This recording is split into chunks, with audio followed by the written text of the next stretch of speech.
ताने देने वाला जीजा। कई दामाद तो बेटी जैसे होते हैं, लेकिन कई ऐसे भी होते हैं जो सोचते हैं कि जिस घर की बेटी से उनकी शादी हुई है वो उस घर के मालिक बन गए हैं। ऐसी ही कहानी है रोहन की, जिसकी शादी होती है रिया से। एक दिन रोहन रिया के मायके जाता है। ओहो, कितनी गर्मी लग रही है। ड्राइंग रूम में एसी नहीं लगा है क्या? रिया का भाई ऋत्विक जवाब देता है। नहीं जीजाजी, ड्राइंग रूम बहुत बड़ा है ना, तो कूलर ही अच्छा काम करता है यहाँ। वाह, इंजीनियर बन गए तुम तो। बड़े कमरों में एसी नहीं लगता है। रहोगे गंवार के गंवारी। चलो, बाकी लोग कहाँ हैं घर के? रोहन तुम बैठो, मैं पानी लाती हूँ। माँ मंदिर गई होंगी और पापा दुकान पर। वैसे भी हम लोग आज अचानक आ गए हैं ना यहाँ पर। हाँ हाँ, कोई बात नहीं, बैठो। साले साहब आप भी बैठो। और बताओ, दिन भर हवा हवाइया ही रहते हो या ज़मीन पर कुछ काम वाम भी करते हो? वैसे बुरा न मानना, तुमको देखा होता पहले ना तो तुम्हारी दीदी से कभी शादी ही ना करता। ऋत्विक को इस बात का बुरा लगता है, लेकिन वो बिना कुछ कहे वहां से चला जाता है। तभी वहां रोहन की सास आ जाती है। रोहन उनको देखते ही खड़ा हो जाता है। अरे मम्मी जी, ले आया हूँ आपकी बेटी को। रखो अब 2-4 दिन, फिर मत कहना कि बेटी को भेजो, बेटी को भेजो। बड़ी मुश्किल हो जाती है वहाँ पर। अरे बेटा बिटिया अपने घर तो आएगी ही, खासकर एक शहर में है तो क्यों नहीं। अरे तो फिर शादी क्यों की? रखी रहती घर पर ही। सास को रोहन की बात अजीब लगती है, लेकिन दामाद जो ठहरा, बोलती भी तो बोलती क्या। अच्छा मजाक कर लेते हो बेटा। खैर बैठो, मैं चाय नाश्ता लगाती हूँ। अरे ना मम्मी जी ना, चाय नाश्ता वाला दामाद नहीं हूँ मैं। बहुत काम है, चलता हूँ। वैसे भी गर्मी बहुत है आपके घर। ये बोलकर रोहन वहां से चला जाता है। रोहन की इस आदत से परेशान तो सभी होते हैं, लेकिन घर का दामाद होने के कारण कोई उसे कुछ नहीं कहता। एक दिन रिया और रोहन एक नया घर लेते हैं, जहां गृह प्रवेश की पार्टी होती है। सभी के साथ रिया के मायके वाले भी वहां आए होते हैं। अरे ऋत्विक, कैसे हो? कई लोगों के सामने रोहन ऋत्विक यानी कि अपने साले से हालचाल पूछता है। ठीक हूँ मैं जीजाजी, आप सुनाइए। हम सुनाते नहीं, दिखाते हैं। देख रहे हो ना इस आलीशान मकान को? अकेले के दम पर खरीदा है। तुम्हारी तरह नहीं, बाइक उठाई और हो गए हवा हवाई। ऋत्विक को गुस्सा आ जाता है। तभी वहां रिया आ जाती है। रिया भाई की बेइज्जती देखकर सभी के सामने कहती है।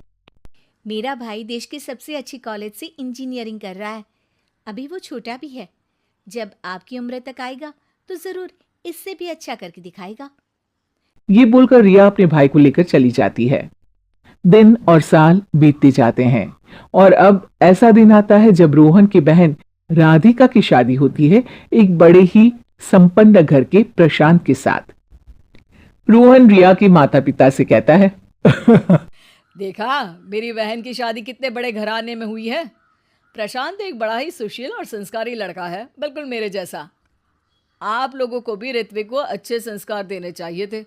अब देखिए, आप लोगों को कितनी परेशानी है। हाँ, आप ठीक कह रहे हैं दामाद जी। तभी वहां प्रशांत आ जाता है। अरे रोहन, ये चाबी लो, मेरी कार को जरा साइड में पार्क कर दो। राधिका जिद कर रही थी, भाई भाभी को देखने का मन कर रहा है तो आ गया, वरना छोटे घरों में तो मेरा दम घुटता है। सास के सामने प्रशांत का इस तरीके का व्यवहार रोहन को सक पका देता है। अरे ये क्या, जो रोहन ऑलराउंडर और परफेक्शन से भी ज्यादा परफेक्ट है, उसे कोई और दबा गया। हाँ हाँ, क्यों नहीं, बैठो बैठो। मैं तो खुद रिया से कह रहा था कि घर छोटा है, बड़ा ले लेना चाहिए। अरे नहीं नहीं, तुम जितना कमा रहे हो उतने में तो यही घर मेंटेन कर लो, वही बहुत है। ऐसा ना हो कि बड़ा घर ले लो, खर्चा उठा ना पाओ और आ जाओ हमारे पास पैसे मांगने। वैसे बुरा न मानना, गली भी पतली है और मेरी कार ना थोड़ी ज़्यादा लंबी है। जाओ जल्दी से लगा कर आओ। रोहन मरता क्या न करता, चला जाता है। रिया की मां को यह देखकर अच्छा तो नहीं लगता, लेकिन फिर वे भी सोचती हैं कि रोहन के सामने कोई तो सवा सिर आया। थोड़ी देर बाद ऋत्विक भी वहां आ जाता है। चलो माँ, अब चलते हैं, मेरा काम हो गया।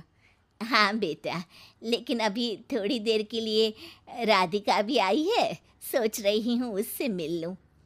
तभी बाहर से रोहन भी आ जाता है। अब रोहन, ऋत्विक और प्रशांत एक जगह होते हैं जहां प्रशांत ऋत्विक से बात करता है। अरे तुम रिया भाभी के भाई हो ना? कपड़े तो बहुत अच्छे लग रहे हैं तुम्हारे।